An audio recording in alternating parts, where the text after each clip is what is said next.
Is it 21? It's 21. I'm like, I have no idea what number that is. Our podcast can drink now if weeks were years.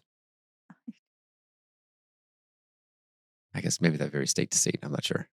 I'm sure 21 is a normal drinking age. I mean, in Ukraine, I think. I don't know. I'm sure there's a drinking age. 21 weeks. Shut up. For sure 18. I guess if maybe legally 18 because you get your passport at 18. And then you become an adult. Is that what you need to show to buy it? No, you don't carry your passport with you. That's something that you store off. Well, some people do. I guess sometimes back in the olden days when the commies, like you would have to present your passport to see if you actually belong. Documents, comrade. Yeah, I guess. So, but no, my parents had theirs tucked away, similar to how we do. If you lose that, that's pretty bad. I guess. But, there's no driver's license that you carry with you. Like there's no ID. The passport is your ID. Yeah. But everybody's drinking before 18. I know that much. But I think maybe the legal age is 18. Started off topic already. Can't keep it topic. I don't know. There's like a life full of experiences right? That's the whole and point. Knowledge. And, right. I think it's perfectly fine to get off a topic. How else? I know you and I joke about ourselves always being off topic, but I don't mind it. How else will people learn about passports and the drinking age in Ukraine 20 years ago? But you see, that's the thing is like, I later learned in my life that there's such thing as drinking age, but I'm like, people are drinking. Yeah, I'm not saying kids are drinking, but like my parents offered me alcohol. It was not a big deal. I had no interest in it because it tasted like crap. Yeah. But it was not, it's just, there's this nonchalant approach. Maybe my parents raised me a very nonchalant approach way. Yeah, I think they did. And mine were very chalant. Yeah, but I wonder if that's the difference culturally, like Ukraine versus America. Yeah, I don't know. I mean, is there Americans who are nonchalant? I think we're raising our kids nonchalant for the most part. Mm-hmm. It's not like mine. Well, it's not like mine. Okay, well, then it's its own. You know what? Our kids will be messed up, but they won't be messed up like we are. Yay! We've succeeded. No, I'm very open with them. So that part is nonchalant. But as far as just like that carefree, like, oh, go. Okay, yeah. Go. Like I was 5 years old and I was riding public transportation across town, at 7:00 at night on my own. And that was okay. And I would go shopping on my own at the age of 6 or 7. I guess I was probably, 8 years old and I would bike out up to the major roads. The major roads were don't go past this road, don't go past that road. I would just go out for hours, sometimes alone, sometimes with friends. Yeah, I'll be gone for days. My parents, not days, a day. Yeah. And then my parents, like over the summer, that's just what you do. You leave and then you come back. Yeah, I would just leave and once go in a while with friends. And, sometimes we're all over their house, sometimes they're all over my house. Yeah. Yeah. And there's no like phones or cell phones to where your parents even know where you are. You just kind of trust the process. Where's my kids? Right? Or what's that, 360? Live 360? Yeah. And I'm like, the kids are literally opting into it themselves so they can know where each other is. I'm like, you do realize there's just more ways.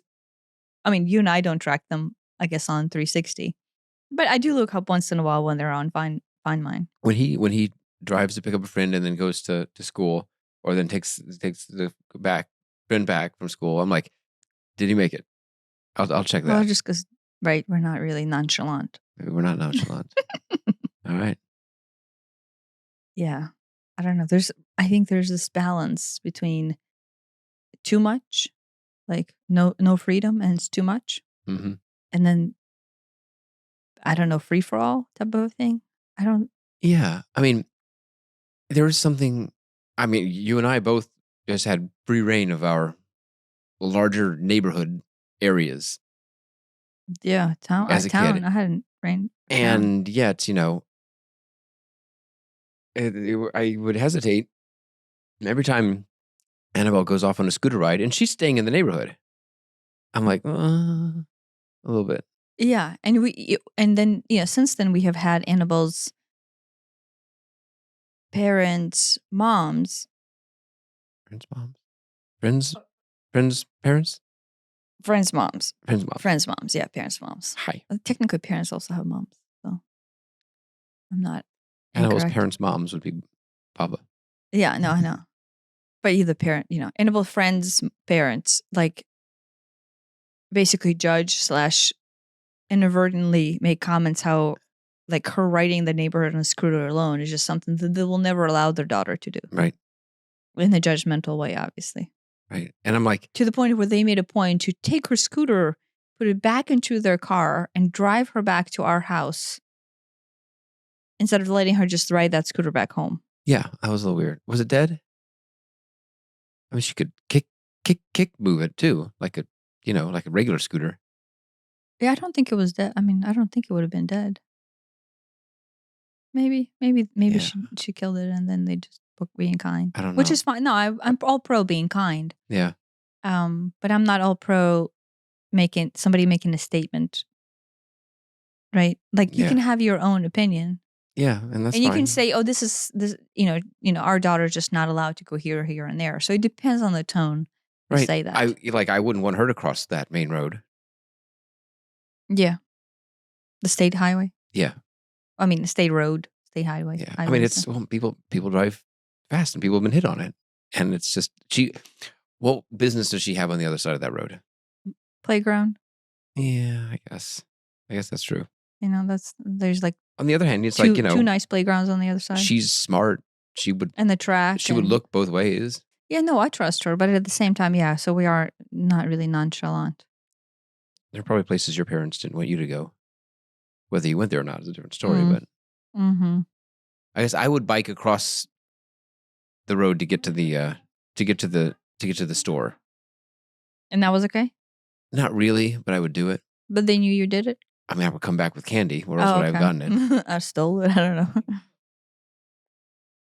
So we do have a topic. We do have a topic. Topic is kind of interesting. I wrote this when I woke up at 3 a.m. in the middle of. This would have been 1 a.m. maybe. After I wrote down my dream, and this was halfway channeled. I guess it was channeled in response to the dream I was having. Maybe you can have it flashed over here whenever I start reading. And so I figured this would be the initiation of the topic and see where it leads us. But if one can get lost in the story or a dream and separate from, quote, what all ifs of reality and choose to live, believe, and feel the alternative story, the story in your heart. Right, that can go several different ways. Yeah. And so yesterday we attempted to start talking about that. Yeah. And what that actually means. And maybe you just leave it flashed here for a long time, because there's a lot to unravel. I don't know if you can make it look pretty or transparent or something. Magic. It goes from non-transparent to transparent. Right. Instead of just making it transparent to begin with, I had to go animated. Now you have to. I'm sorry. In order to I'm sorry. It'll be this black box, and then it'll be like. I'm sorry. I know I always create work for you. That seems to be the purpose of me. Sorry, you make the work, and I'll do it. No, and so I'll keep on referencing since we don't have it flashed above us here.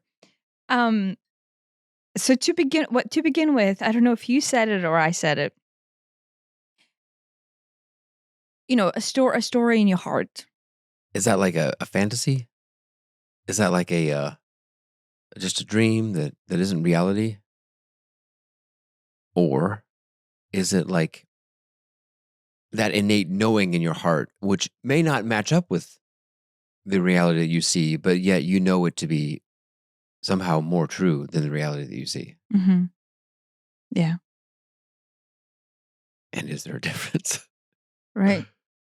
Right? Yeah. And that's how it feels to me. It's like, on one hand, you could almost take it as just, pretending things are different and, deluding yourself to some degree, which, probably everybody has done at some point in their life. Mm-hmm. You can get lost in. You can.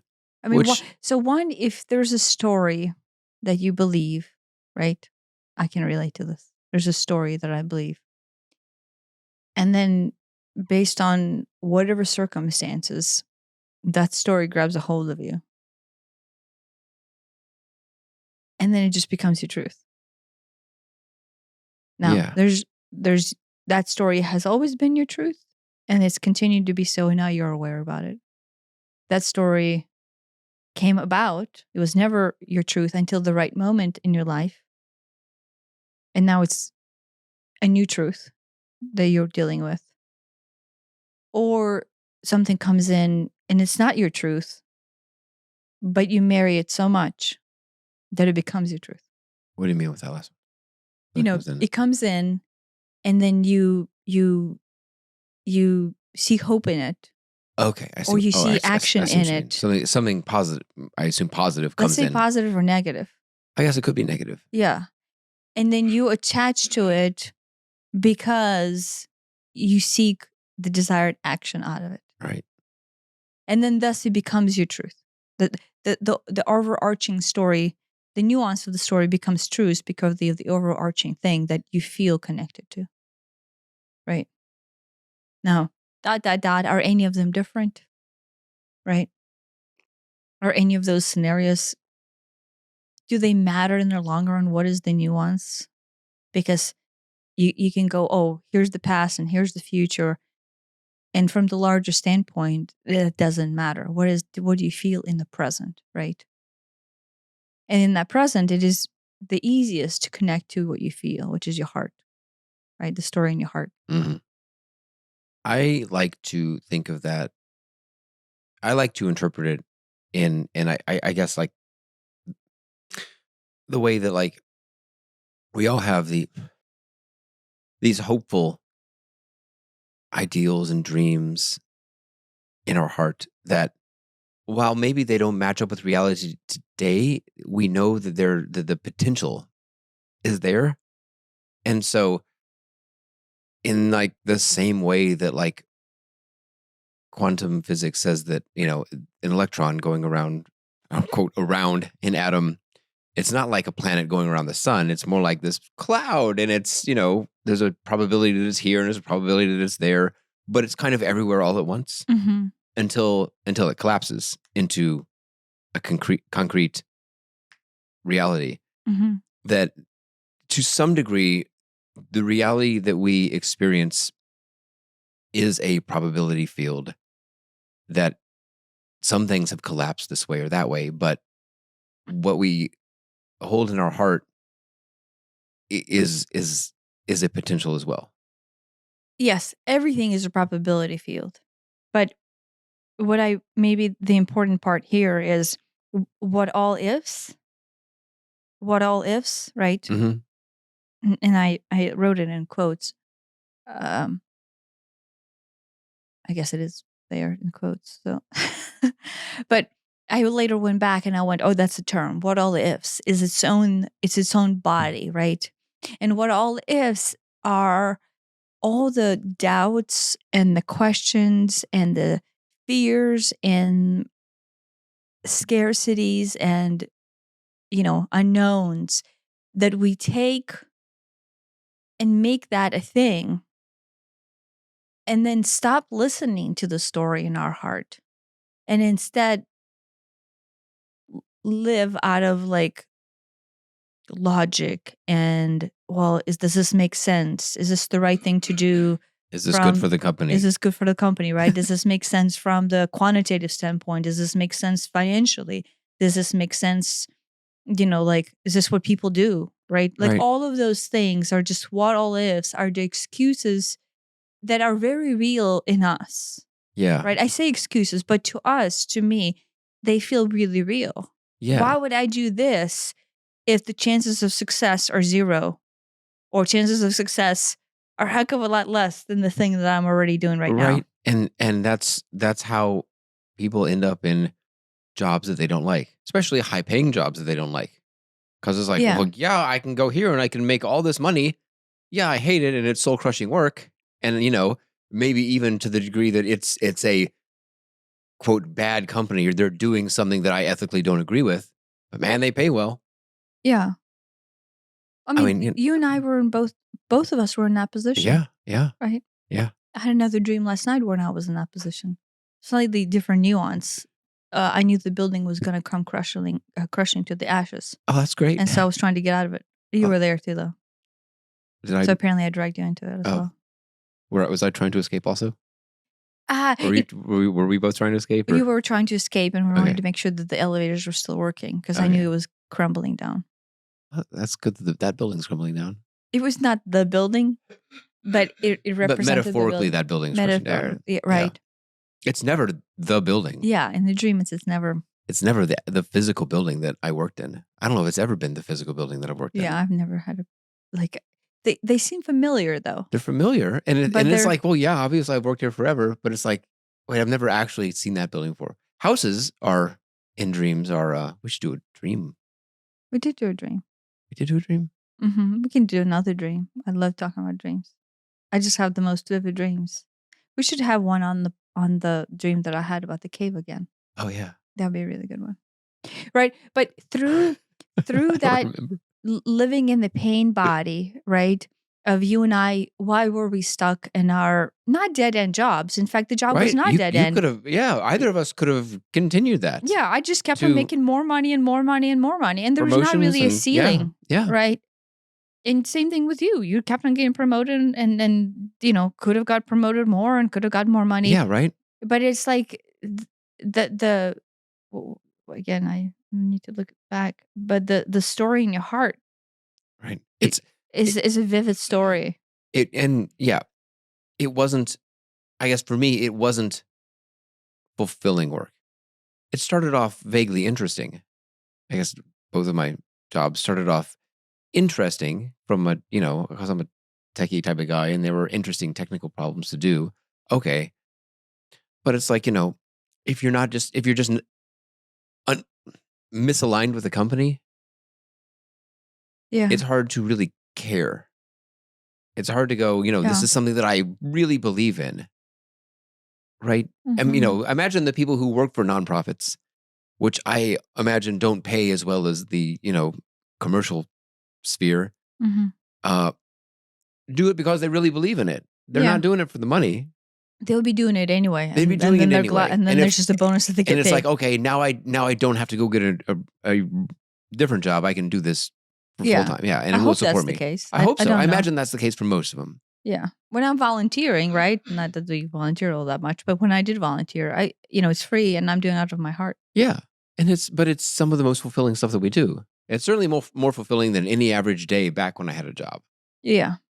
Yeah, but I mean, my job, I guess our real job that we have, I still like it. Yeah, I mean that's and the fact that I get to do it with you, I think is a big bonus. Had a job. We have jobs, but back when I was in corporate world, employed elsewhere, other than through ourselves, just corporate America, America, yeah, as opposed to self-employed America. Yeah, one of the companies I joined, it was I guess it was past a startup at that point, but I think it had like 200-300 people when I joined. But when I left, it was 500 or 600, and and that was only over 3 years. So yay, great growth, I guess. Which cynical me is like, well, is this all calculated in order to get bought out? Do we have to make the numbers look this way or that way? I thought it turned out it was, right? No, it turned out they did get bought out, but that's all beside the point. But a 600-person company feels very different than a 300-person company, which probably feels very different than, when they started with 5, 10, 20 people. Yeah. And I understand it was in, a heavily regulated industry. So I understand that there are rules, and it's, it's not the Wild West like it would be at a, some hot new startup. Yeah. I'm sure it was to begin with. But it probably was to begin with. Yeah. And that's, at the same time, there's is this going to work? Are we going to make it to next month's paycheck? Is the flip side of that coin for some tiny startup. Yeah, yeah. I mean, when you and I started our company, it was not dissimilar to that. Now we had your income to depend on. That's true. For a while. Yeah. But still, I'm like, how long are we going to make this work? I hope for decades or as long as I want to, really. Yeah. But there's that question. But there's excitement in starting something new. Yeah. Right. Especially something that you A, enjoy doing, B, you're good at, C, you can live on. Yeah. If you can get to the intersection of those three, you're doing all right. Yeah. And, and I guess what I wanted to emphasize is the story in your heart usually is the most fulfilling story, period. Right. I think, everybody inside has this thing that they want to do or want to create or want to express. And like, it's like a trope now about, yeah, I'm an executive, but I really want to paint, or I really want to make music, or, which are things that are traditionally very difficult to earn a living at, right? Mhm. Really hard to make a living as a painter, like an artist painter, Yeah. or a musician or something. People do. Yeah. Some people make fortunes on it, but not many. Well, I mean, just the other day, you and I were discussing our daughter is 10, and she's an incredible artist. Right. And she just her spare time, what she does is she goes to find YouTube videos of other artists Yeah. who teach, how to draw form and angles and shadows, but which is something that I would have loved to be able to do. Yeah. Like, yeah. but she's good at it. She And is. she has countless papers that she starts and she does this angle and she doesn't like it and she throws it away. So we have these files. We have to Right. buy paper at an incredible rate. But like you and I were discussing, like she was so good at just drawing a 3-dimensional hand, that looked really believable. Yeah. And then Much better than anything I've ever oh drawn yeah, in my life. still till this day, right? And then I thought, but both of us were saying, like, she's just so talented. She's Yeah. so incredibly talented. And then both of us were like, yeah, but can she make money as an artist? Right. And so here we are already knowing what she's meant to do, but our, Right. idiotic, like what all ifs mind Mm-hmm. is trying to create a story why she needs a backup plan or why that might not be a good Right. idea or what should we encourage or discourage? Yeah. And fortunately today, back in the day, artist meant, I'm painting frescoes on the wall of a church, or I'm sculpting David out of marble or something. And they like needed is it a patron? Someone who like would basically fund them to do this. Some rich duke would be like, yes, make art here. I will pay for your living expenses. And now, yes, I'm sure there are people, you think of what does a painter do? They paint stuff and they sell their paintings. Yes. But, you can also sell copies of your paintings. You can also sell mugs with your paintings on it. You can also have a YouTube channel that teaches you how to paint. You can also, there's all these art adjacent ways that artists can make money. Yeah. Now, and that was not the case 20 years ago. Yeah, or there's just the YouTubers. Like all yeah. the YouTubers you're watching, they're monetized and they're making. I'm hoping good money. What's her name? Mariah Elizabeth. Mariah Elizabeth. Yeah. Yeah. I mean, she's a great artist, and I don't know how much of her, but she doesn't, as far as I know, sell paintings per se. Well, she draws like cartoon creatures, whatever there are, And then sells and then merch. sells merch with those Yeah. things. And we have bought Annabelle her merch, Right. and it's not cheap. Right. In comparison to going to Walmart and, getting a $5 notebook, her notebook is like $30. But you're buying her brand. Yeah. Right. And Yeah. but then of course she's monetized on YouTube, and so her whole thing is she paints. What are those The things squishy called? things? The squishies, like the squishies, and people send her deteriorated squishies. She restores them. And she restores them on her channel, Yeah. and it's fun to watch. Yeah. Like I enjoy watching. Right. But that's the way an artist makes a living. Is that in fulfilling for her? 2024. I'm hoping it is. I hope it is. I mean, Yeah. she I sounds mean, like she has fun doing it's it. better than corporate. It's better than sitting in a cubicle. Yeah. It's a lot better than sitting. I had a cubicle during the other night. Someone was hitting, Oh, me, yeah. hitting me with a chair In a cubicle? in a cubicle. Cubicles are the greatest. Although when we went to Facebook and then they had like that open format thing, I'm like, Yeah, I would I rather don't know have a if cubicle. Yeah, cubicle might be I better wouldn't, than this. Like it's just long desks and then they're just computer here, computer here, computer. Right. And there's no privacy. Yeah, Now, everybody maybe can see some it. areas had cubicles, Yeah, but I would sneak off to an empty conference room and bring a laptop Y- in order to get work done. yeah. Yeah. I'm like, which conference room is available? Okay, I'm going to go there. Even though you had a cubicle, because you had a cubicle, I had a right? cubicle. I Yeah. was a manager and I had a decent cubicle. I had a window cubicle, Yeah. which is, hey, ooh, look at me. Mm-hmm. But, or to make, phone calls. Yeah. Yeah. Yeah. I guess, wait, the Zuckerberger was in his glass cubicle.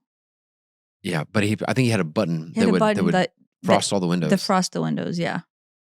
So when we were there, like, so that open format idea, I think the message that he wanted to communicate was, look, I'm also in this here, open format. Unless we're talking about, the Illuminati. So press that button.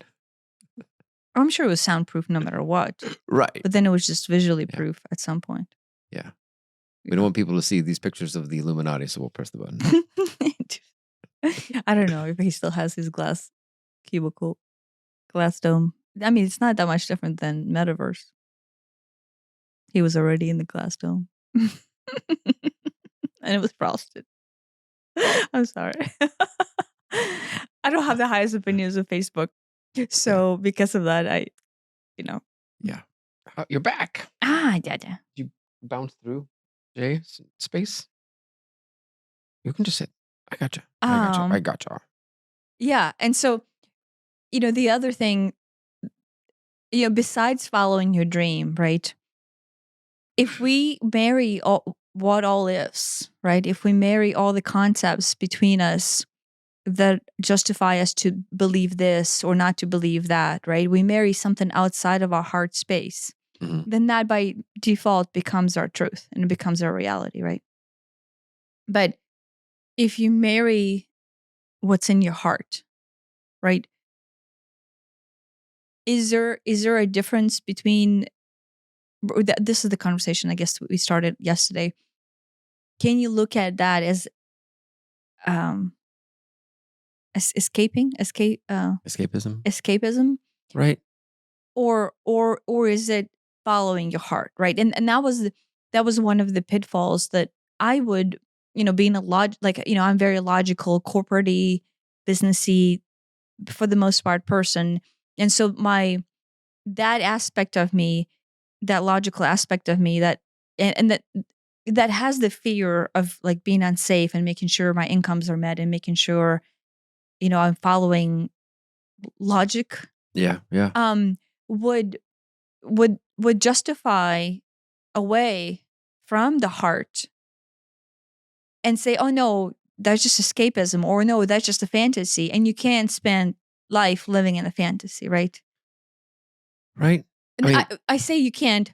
I know I'm wrong, right? But that is the pitfall of why you would not live the message in your heart or the feeling in your heart or the story in your heart, is because one, I spend a lot of time going, wait, am I fucking crazy? Is what I'm feeling crazy? And how long am I going to proceed myself into crazy? Defining crazy as this does not fit logic, right? This does not fit social norms. This is not normal. All of those statements are, again, fear-based and scarcity-based and some norm-based, right? Yeah. And thus you are not living what's in your heart. Right. And that's not to say live. There's a balance between I want to have a roof over my head and I want to eat and I'd like to have electricity and water and whatever. But at the same time, this is what I want to do. And that isn't quit your job and start doing full-time what you want to do tomorrow. That might work for some people, but maybe easing it. Just because you have a job doesn't mean you can't do what you want to do. I mean, who was it? The guy from The Office. Name? Steve Carell? No. John Krasinski? John Krasinski. He got was it him who got an audition for that role? The Office? Yeah. Is it right? But he was a waiter? Yeah, that was him. He that was his was story. He was waiting tables and he got a call or interview for his, No, they shot the pilot. Oh, they shot the pilot. he auditioned. He got accepted to be Jim on The Office, and then He went, and then they shot the pilot. But I think that's just how it works. You shoot the pilot, and then yeah, the month goes by. yeah, and he went back to waiting tables, and then turns out that this was a career-defining role, a breakout role for him, a cultural icon, right? On the level of Friends or Seinfeld, Mm-hmm. right? It's like, well, there's The Office too, right? Mm-hmm. Yeah. But he wanted to be an actor, but at the same time, got to pay the bills, Yeah. and No. he's very fortunate to have a break like that. Yeah. No. I think a lot of people in the Hollywood industry wait tables and do other things to compensate for that. Yeah, Yeah. Yeah. But I'm not even saying like you're following your dream and then there's other ways. What I'm even saying is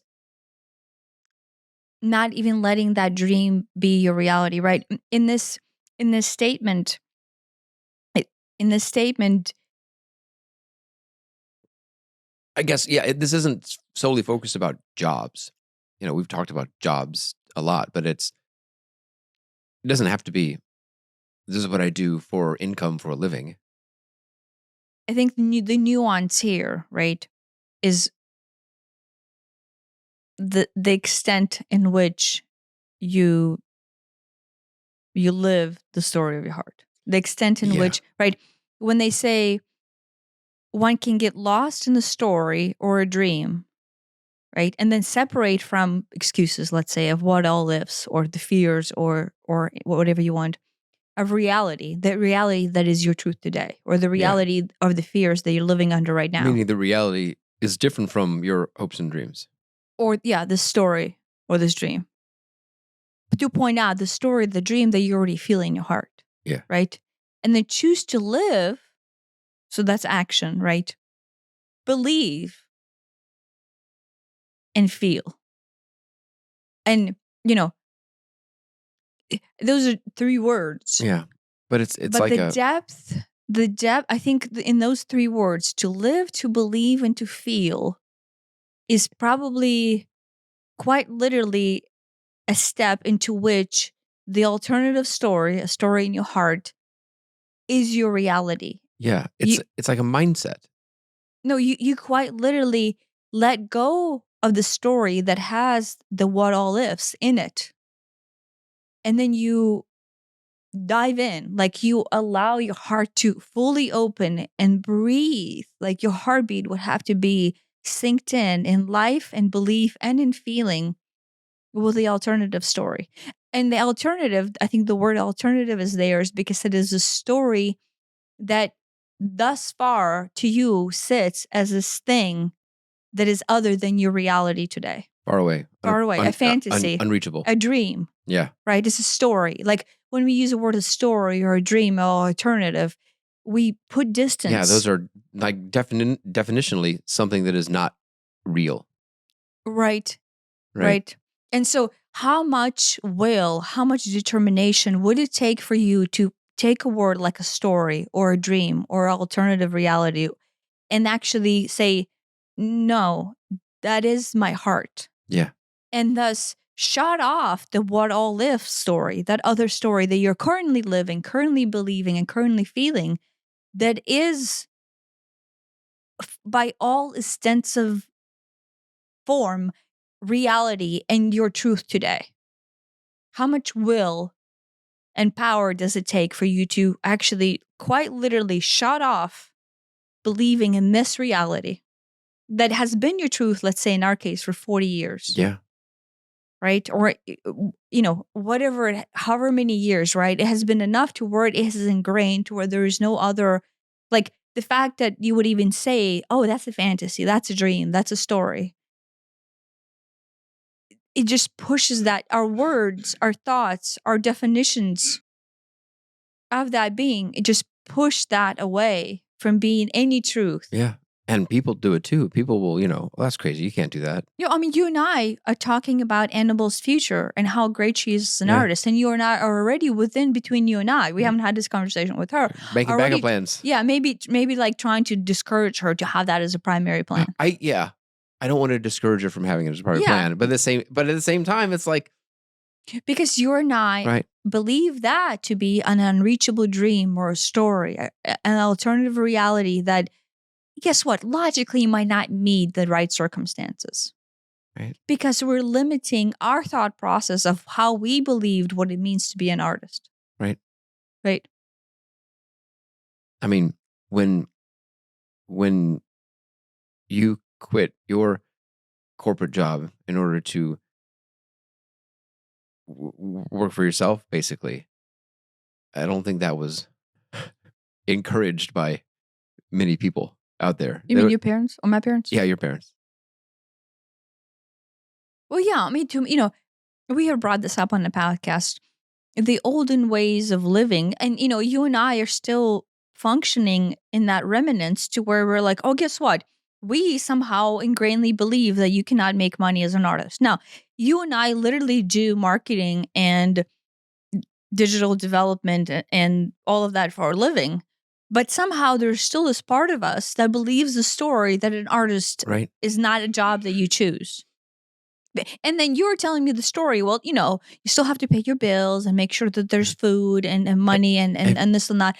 That's a story that you're living. Right. I'm not picking. I feel the same way. Like, cause I'm like, oh, wait, if she's single and she's single income, can she have enough money to pay rent? And I'm like, well, okay, maybe we can give her some money, but I'm like, what if we're dead? We don't have that, so yeah, I know. It's a story. I know. What all ifs that I'm already imposing on my future child that is currently just 10 and likes to draw.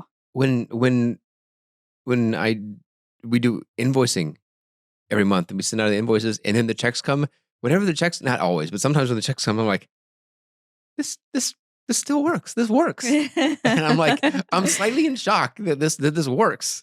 Well, I mean, we've been doing it for a long time. Yes, it is a company. Why, you could work for Ford or you could work for your own company. What is the difference? But at the same time, it is like, why am I so surprised that we've been doing it for a long time now? I think you're surprised because somehow it was a dream. And you let it to be a dream for so long. It was always my dream to work for myself, have my own company. Yeah.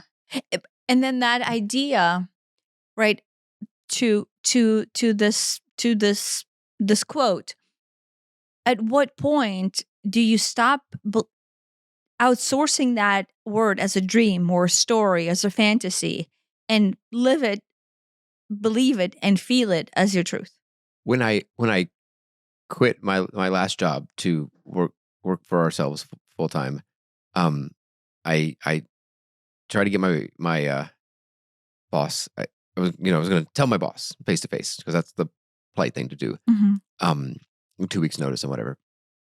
And I'm like, yeah, can I just talk to you in the conference room? It'll only take 5 minutes. And he's like, anytime someone says it's only going to take 5 minutes, it means they're quitting.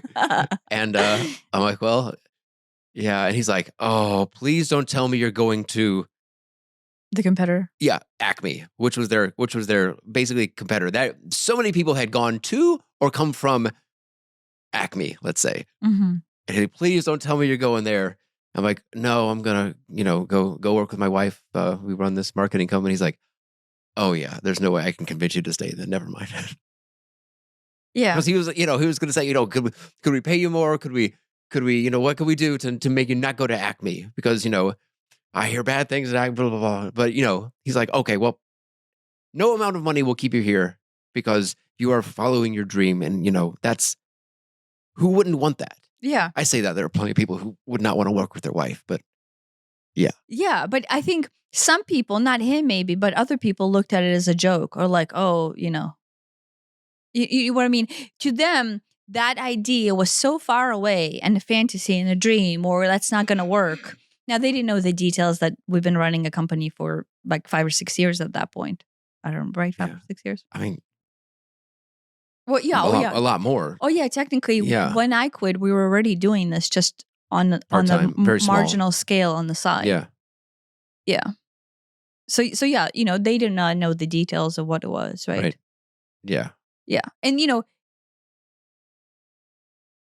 But just that sentiment of, oh, maybe we can save Elliot if is it money? Is it time off? What is it? And they're like, oh no, it's a dream. There's no amount of money that's going to save him from this dream, because that's yeah. the pull there is just too great. Yeah, well, that heart, the story in your heart, Yeah. right? No, I know, like, marketing and web design is not as glamorous as, like, painting, right? As far as having a dream. But it's But it's your the own dream thing, is having your own thing, right? And right? it's something that is, You believe in, you're I good believe at. in. We're good at. We do right by our clients, Mhm. right? Yeah. It's fun. I enjoy the work. Yeah. No, when I quit my other job, one of the primary reasons is I feel like this is doing disservice. I was still selling marketing services, but I quite literally felt like I'm doing disservice by the customer because I'm selling them something that, one, let's say if it does work as a marketing avenue, is ran by such company to where there's this nonchalant pricing, and like I'm charging this person this price, but somebody else could sell that same thing for a fraction, depending on how much negotiating or buddy work you do, or Yeah. how much you want to rip them off by.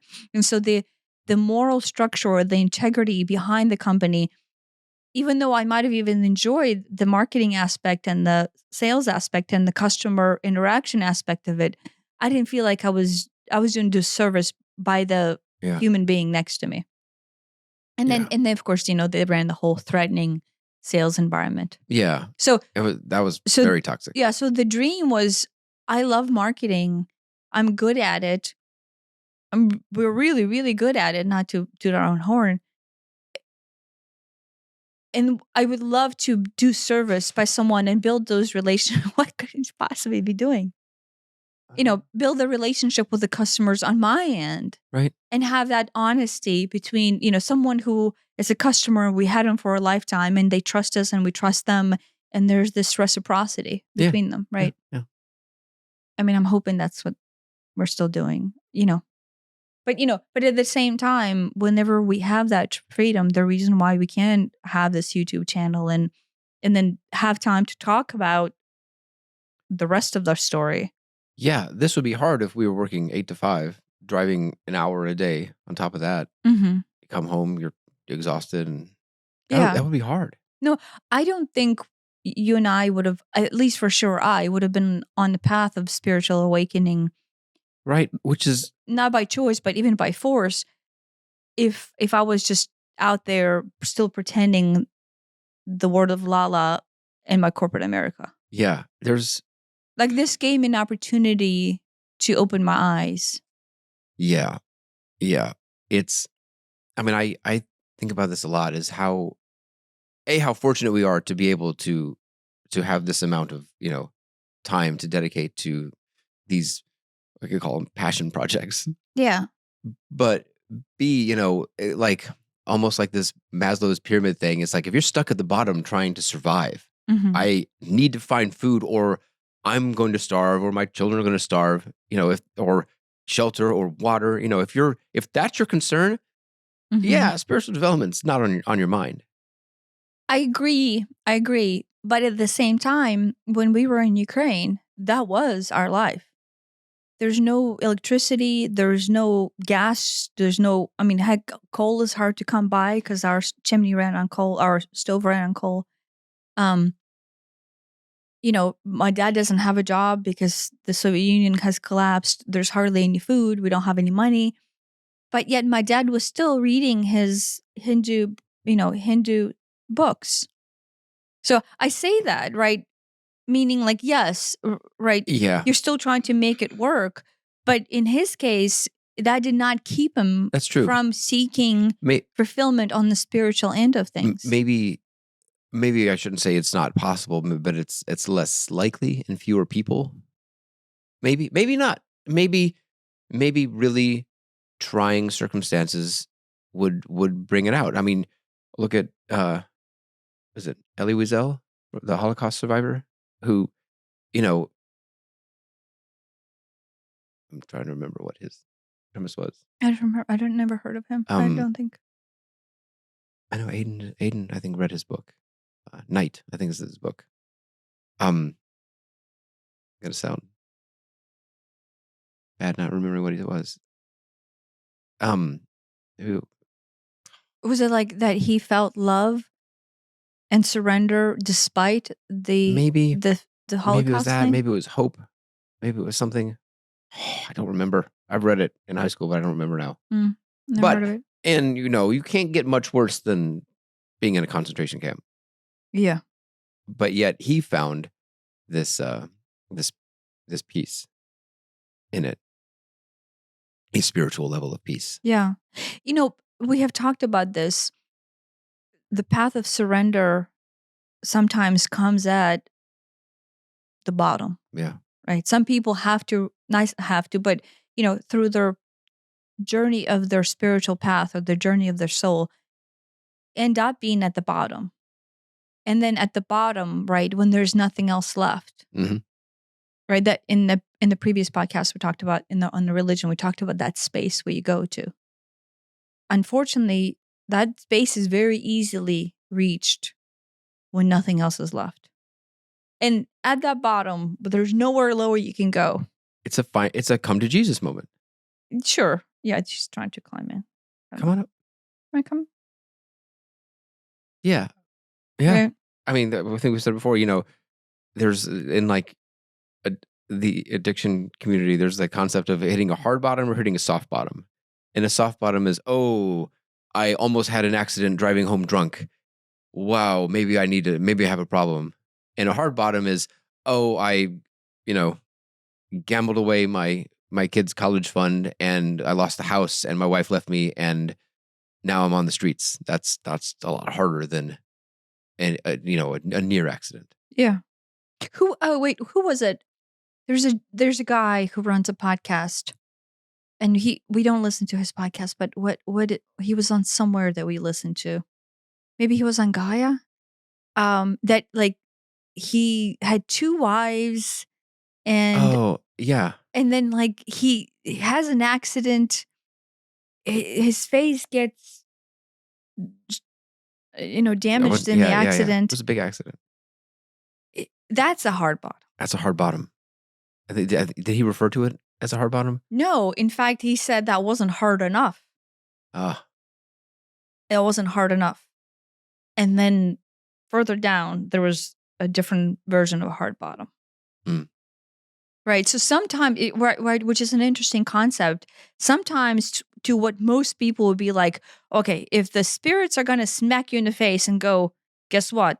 Time to open your eyes to some of these things. There will be an internal fight even against that, to where you will still attempt to continue on with the status quo, right? Because when the bottom hits, you have been going down the wrong road, right? The reason the bottom exists is because thus far, where you are right now is the wrong path in your life. Yeah. And the spirit, or whatever you want to call it, is trying to help you correct. Right. And they can help you correct on a la la la land where like, yeah, things are bad, but like you're not at the bottom. Bad. Yeah. And they're always nudging you. There's always signs. There's always these little pokes. But if you don't listen to all those little pokes, you'll just keep hitting lower and lower bottoms. Yeah. Which is like, how many low bottoms can you possibly hit? Right. I mean, there are low bottoms when you'll lose someone, you'll near death, you might die, you might lose a limb, get horribly sick. Yeah. So the story in your heart. Be on the lookout for bottoms, because that might be a sign. Like not little bottoms. I'm always on the lookout for bottoms. The story in your heart is the story that guides you away from the bottoms. Yeah. Yeah. Right? That when you listen to your heart, which is your intuition, right? You can call it heart, you call it intuition, you can call it a dream. That is the story. That is the fantasy that is pulling you towards truth and away from everything that is Not. not. And that not at some point results in a bottom, Yeah. right? If you continue down the path of not, because the course correction will come no matter what. Like, that's the thing, is like the actions that you follow in. Now I realize the universe, your soul, your spirit will course correct. They're always trying to course correct your higher self. In the, like, don't even outsource this to anyone else. Your higher self, that calling in your heart, will always be course correcting you. Yeah. Yeah. I mean, yeah. Yeah. I agree. And then as long as you're living in the world of what all ifs, you're not listening to the alternative story that is the actual truth. That is the story of your heart. Yeah. That's beautiful. I mean, that's the story of humanity, right? Where you live in life of what all ifs. Right. And then, how much will you listen to the story of what all ifs? For how long? Because the alternative, I'm not trying to be a doomsday generator here, but the alternative is your goal in your life, right? Your higher self is calling you and pulling you and talking to you all the time. Right. And if we spend, I think, this is something that I think I fall into, is through my pain body of scarcity, of being unsafe, right? And having, fears of not having food or not having heat or not having shelter. It is really easy to be lost in that, and then take all the logical steps and all the precautionary measures to make sure that that is not your truth, right? So like the fear, if I'm living in fear and of what all is, it is really difficult to go, oh, I'm going to do this thing, even though this thing is like, might be against food and shelter 101. Yeah. I know it's scary. It's super scary. Right. I mean, It's super scary, but because guess what? At the bottom, somehow I have linked this thing to ... dying alone. equating to I don't have a shelter. Right. And the what ifs is actually not the truth, right? Me diving into this thing probably, in all actuality, has nothing actually to do with the possibility of me not having a shelter. Right. And there's, But the fear exasperated, Yeah. can only link to the pain body that you have the current running to. It's so easy to focus on the fear and all the things that can go wrong. And it's almost counterintuitive to focus on what could go right. Right. Because, yeah. It's like, well, because that's imagination and fantasy and the story and a dream. right. And we're like almost conditioned to discount that. Yeah. And it's like, what could go wrong with this? And that's not to say that thinking what could go wrong, figuring out what could go wrong and, trying to mitigate that might not be a bad idea. But at the same time, what could go right? Well, I could, turn this into, I guess, a career or an income source, or maybe a side job, or maybe it's just a hobby that I enjoy, or who knows what it is. But it has nothing. I keep going back to that, but here's the, like, what I found the most amazing. The second you actually live the story in your heart and you live it and you believe it and you feel it, you enter a world of magic. Like, I say magic, like right, because the how is this going to happen? How am I going to make this work? Is this even feasible? And so your logical brain cannot even comprehend all the ways that something can happen once you surrender into the dream. yeah, I mean, yeah, surrender to it, or commit to it, or feel it, or live it, believe it, and feel it. I'm trying to remember if it was Alexander the Great or or if it was Odysseus for the Trojan War. I don't remember, but they sailed over to wherever they are, going to fight. I don't know, the Persians or whoever it was, and the the leader burned all their boats. When they arrived, or what? They arrived, they all unloaded, they set up camp, and then overnight he burned all their boats. And he's like, now we don't have an option. There's no plan B. It's plan A. We're gonna take them out. Mhm. There is no go back home. Mhm. We defeat them, we will build new boats and go back home. There is no retreat. And I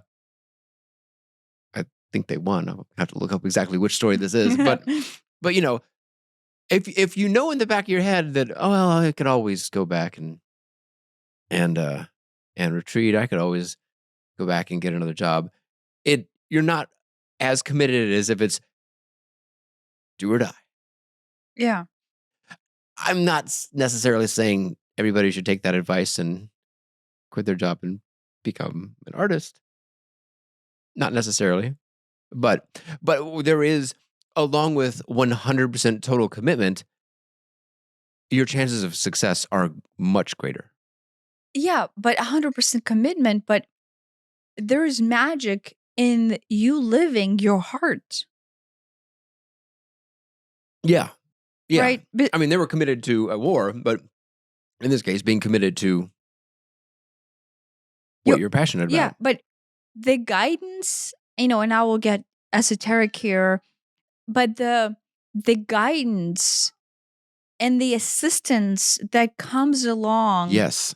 whenever you are living your passion, your heart, your dream, your story, your fantasy, and actually marry it as your found reality or as your truth forward, opens up these gateways of amazing possibilities, like synchronicities and, Yeah. Yeah. right? The synchronicities and the guidance of your Yes. higher self Yes. lays in you following that story in your heart. Right. That's what I mean by such a higher chance of success if you're fully committed, because you're open to those things. Yeah. Because if you have a plan B, you, I think, close yourself off to them, at least subconsciously. Well, or you can have a plan B knowing that here's what I'm using as a tool to follow the story in my heart. There you go. Right? If Like plan B is if working at as a waiter is the way to fund your dream of being an actor. Yeah. Yeah, You have to there's nothing at all wrong with that. the That living is and believing in the feeling is you quite literally the alternative story yeah. is the path to you. Yeah. That is the path to finding you and to living you and having that open heart space.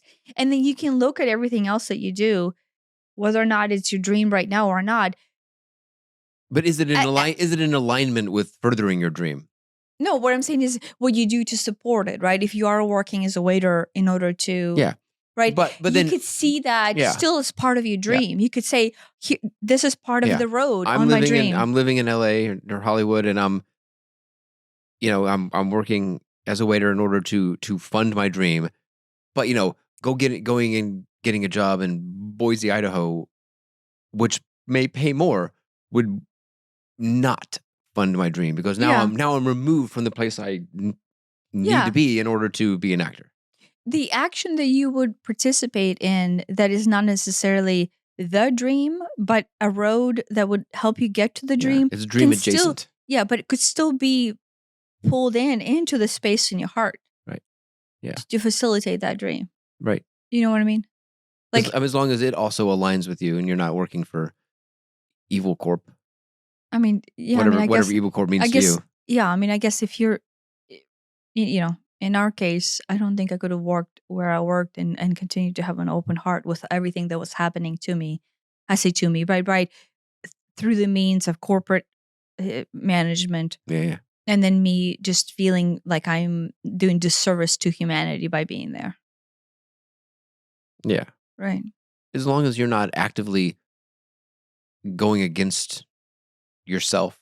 Yeah, right. If you're in a job and it's quite literally eating you alive because it's immoral or it's wrong, or you have zero control, but or yet you're toxic. required to basically treat people like shit, which is what my situation was. Yeah. There's no there's that you know at, at no point would I be able to justify being there right now. Yeah. At that point, I was there out of a pain body, out of fear, of scarcity. Yeah. But now I'm like, okay, it was quite literally eating me alive. Yeah. They're at the end of my job. I was the manager of this team, and then they just dissolved the team, and they're like, "Yep, you're just here. We're going to plop you on this other team." Yeah, but yours And weren't like, your company wasn't actually no, evil. it wasn't evil. Mine was not evil. Yeah, mine was. And I guess I went into that with a 3-year plan. 3 years, my 401k vests. All right. And I left at like 3 years and 2 weeks. Sure, 401k. Right. Which, No, but right, but that know, step is still part of you living the dream. Do you see Mhm. what I mean? You saw that the dream was not dead, even though you were in a dead space. You were still living your dream, knowing this is a stepping stone to it. yeah. Right. It was So that it was story like a in your necessary, heart was because, we alive. needed money. You still believed and lived and felt the story in your heart, Yes. regardless of the circumstance around you. And I still did it on the side too, Yeah. which, maybe you can, maybe you can't, depending on what your thing is. You can probably paint on the side. Maybe you can't act on the side. Oh, okay. We're not flipping out yet. Hard to make a major motion picture on the side. But you can run a small company on the side, maybe. I guess it depends on what it is. Yeah. Some things are some dreams are easier than other dreams. As far as financials go. Yeah, but maybe the important part here is not denying your dream and pushing it away as I agree. that's a dream. Therefore, by default, that's far away, Right. or it's unreachable. That's a story. That's a What- fantasy. What can you do to tiptoe 1 inch closer to your dream? No, are What- you listening to your heart right now? Well, yeah, listen to your heart. But yeah, but also, what is there an action that you can take? Well, no, but to begin with, are you listening to your heart? Right? I'll bring this in, but like, I had someone reach out to me, right? And they are confused and they feel lost. And I won't go into the details, but they feel confused and lost, right? And they, maybe they are at that low point in their life where everything they have done thus far is not working for them. And then they just don't even know where to go, right? Right. I was in that position. I've been there. Like, everybody's in that position. And I think right now more and more people will be in that position. And then what can you possibly say to someone not knowing any details, right? Here's a paragraph. Fix it. Well, no, it's just what advice would I be able to give? And this is the advice, right? This is advice for me that came to me in my dream. And this is advice for you, because it is all applicable. There is a story in your heart. There's the intuition that is guiding you to your highest potential. And I'm not even saying for you to live whatever the ridiculous dream, for you just to be okay, even. Yeah. For you to be okay and feel whole and feel peace, regardless of what that actually means. Yeah. That answer is in your heart, Yeah. in your intuition. Yeah. Like, you're being pulled towards something. Follow your heart. Yeah. Follow your bliss. Yeah. That person followed their heart and reached out to me in order to get the answer from me that just follow your intuition. Yeah. Right? I kept talking about jobs and careers the whole time, but it is not exclusive to that. It's No, to me, jobs and careers are irrelevant. It's what parts of your life are or are not in alignment with what's in your heart. Jobs are just easy targets, easy to point at, but anything could be, could be where you live, or the person that you live with, or your friends, or any number of things could be either in alignment or in misalignment with what's in your heart. Yeah. Yeah, no, to me, it's not about a job. It's about you being a human. right? You being a spark of divine, a spark of life, right? Right. And you're D- meant to reach your potential, right. to reach your reflection. And don't let it get snuffed out Well, by by yourself. yourself, That's the thing, by right? whatever, and by yourself and or social pressure, social conditioning. What all ifs, Yeah. right? That's what it comes down to. Everybody says that you're your own worst enemy. And what they mean by that is the all what ifs keep us, which is what all ifs is basically our fears and our pain and our traumas and like all the oh my gosh, but if I do this, then this happened, but I shouldn't do that. And right. And so you just get lost in that. In my case, I get lost in the logic, right? The logic comes Yeah, in I do and it too. shuts it off. Like, well, Yeah. is this logical? Does this even make sense? Yeah. Right. For me, it was really hard to start channeling and then go, wait, where's the scientific explanation behind this? What am I doing? Like, where are these words coming from? Right. The fact that I did not know where the words are coming from or who were they by was like a big thing for me. Right. Cause I'm like, wait, uh, they're coming.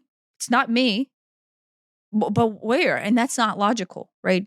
My logical brain was like, I didn't know what to do. So Right. to surrender into chaos, in that case, is chaos because guess what?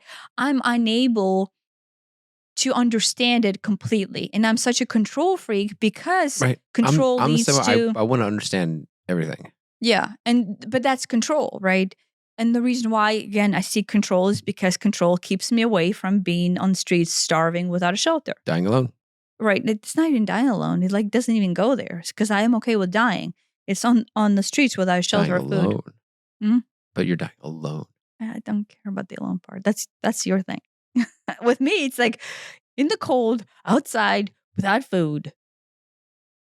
Yeah, but those are the three things that are going to kill you. But I don't care about the dying part. Right, my pain body is right there. That is the perfect combo, just right there. Like right, like logically, you would go, well, yeah, that leads to death. So what's the big deal, right? If you're not afraid of that, so that's these, and then I'm like, yeah, no, I understand. That's not a big deal, but the process, right there, this little nuance of where I'm imagining I'm I mean, on. it's like, at the end of the roller coaster, when you and you come to a stop, that's what logically follows the boo, the big drop in the beginning, right? Mhm. You do the big drop, 30 seconds later, you're stopped, right? So like if you're stopped is the death, then maybe you're not afraid of that, but you sure are afraid of that first initial drop. Maybe. And maybe that's a weird analogy. No, all it is, I grew up in the circumstances where the shelter was questioned and the staying warm was questioned, having food was questioned. Was it not? That's what I made as my truth. You Right. know what I mean? And I so mean, same that's thing. where the pain body rests. It's just that safety. And so I can see it, right? But what all ifs directly work in opposition to an open heart living where you feel love and you're surrendered in the sense to where you're surrendered to your being, you're surrendered to your passion and to yourself. I'm seeing fur fly. I think I might know where it comes from. It's balancing on. This has never happened before. Yeah, There's I know. never been 2 inches between these two No, she creatures. just really wants to be next to Jay, I think, or on you. I don't know. They're both on me. It's really cute. Mhm. Yeah. So yeah, a dream. Follow your bliss. What's the Cinderella song goes? A A dream is a wish. dream is a wish your heart makes. No copyright. YouTube's already saying no copywriting, using copyrighted content. So there you go. Why are you saying Cinderella? No, right? A dream is a wish your heart makes. Yeah. And in this case, there's a quite literally, my dream is making a wish of hearing the story in your heart, living, believing, and feeling the story in your heart. Right? if I was in the closed heart space, and I'm not saying I'm in the open heart space all the time, but if I was in a closed heart space and then followed the logic and what ifs, I wouldn't be in the open format to receive this sentence, Right. right? I wouldn't be in the format where I'm able to receive guidance through channeling, Right. because logically that doesn't make sense. Right. Logically, that does not pay the bills, right? Right. Like that was my initial struggle. I'm like, wait, this is more than the full-time job I have. And I have 2 full-time jobs already. Right. More time and effort. More time and effort. What we do here on this channel is Right. more time and effort And makes zero money. we're not monetized, and in fact costs money. Yeah, and in fact I'm, Buy spending money. buy microphones and buy lights and Yeah. So we're not, and I'm not complaining, but right, it is in opposition to the scarcity mindset, Right. where I don't have the money and I'm without heat and cooling and I'm on the streets alone, right? That is the opposite. So if I follow that scarcity, this isn't happening. This is not something I should be doing. Right. But at the same time, this is like the most fun thing that I do. No, I doing this, and then the editing and all that stuff. That's like the highlight of my week. I really like it. The most fun, or this is I say your heart. fun, the most fulfilling. Fulfilling, but like to me, this holds the most heart space. When I say fulfilling, that's what I mean. I mean it's fulfilling in the, I use that word carefully. When I use the word fulfilling, it's a labor of love. It's hitting that, labor of love, passion project. It's hitting that spot where it's like, this is in complete alignment with what I want to do, who I want to be. Mm-hmm. Yeah. In a way that if I was making a video about picking stocks or something, what's different? We're making a video, we got the same equipment, we're talking, but it's like, would the cats be there? That'd probably scare them off. Buy Acme, sell. Yeah, but if that is what your heart calls you to do, but that is not what's in my heart. Yeah. So that, I mean, on the surface it would look identical, but the idea of that is repulsive to me. And I would dread and loathe every minute of the process, because it's just not in alignment with me. Nothing against people who pick stocks. Go, more power to you. That's just not me. Yeah. No, but that yearning, that pull within your heart, that story, that dream that you feel is taking you somewhere. Yeah. Right. And sometimes it is hard to just allow your own self to marry it, as opposed to marry what all is. Right. Because I'm like, may have been an accountant in a different life. And I love doing the books and all that stuff. And so this makes no sense. Mm-hmm. In both contexts of that. It makes no sense. Yeah. Get it? Yeah, I get it. But yet it feels like A, the most fun, B, the most fulfilling, and like it feels like the most important thing that I'm doing. Yeah. Well, no, I mean, you and I talked about, with me, the only thing that hits me the hardest, right? Like my pain body obviously still hits me. I still get triggered by like, oh my gosh, what if we don't have money? Or, oh my gosh, what if, I'm on the streets in the cold and the snow without shoes, whatever. Those still are there, and I can see myself, and I can see a child in that, and I can take mercy on myself and give myself grace in that moment. But what stirs at my heart the most is to know that as lost as you and I are day to day, right? And as hard as it might be not to know what's happening, or not to know where the life is guiding you, right? And living in fear, to have courage, or to have maybe courage or guts to live from your heart space changes the dynamic of everything that you are. Being in alignment with your higher self and your heart guidance quite literally transforms your world. Yes, it does. Right? And yes, in our case, it does not make sense financially. So thank God we are backed up on all the other jobs that we have in order to be able to do this. But if somebody else can listen to this and have the courage to go in their heart and be able to feel the dream or to feel their fantasy and then be able to connect to their internal knowing, like it just one person I would just be Right. ecstatic over that. I mean, that's in the past. You've been like, should I keep doing this? Does this make sense? And I'm like, if one person gets touched by any of your hundreds at this point, hundreds of videos, then the whole thing's worth it. Yeah. No, I feel that way. I Right. feel But that at way the same too. time, right, there's that scarcity At the same aspect of time, me. sure, it would be nice to be monetized, and sure, it'd be nice to have 100 million subscribers, and No, it's not But about the money. It's I it's mean, the fact that right, we have 3 full-time jobs, right? And logically, it does not make sense. right, But the reason why we have the 2 other jobs that I still love and enjoy is to be able to have this right. money pit as a way of living. Yeah, and it is the most fulfilling. Like the It fact is, that yeah, I mean, 1, I get to connect to you. yeah, 2, I get to express my own self in my own journey of yeah, self-discovery, which to me, I love hearing other people's take on the story of life yeah, and how they feel about awakening and how they feel about money or how they feel about approach to really anything. yeah. I wonder if we can somehow get other people's stories and then talk about them. That would be interesting. What do you mean?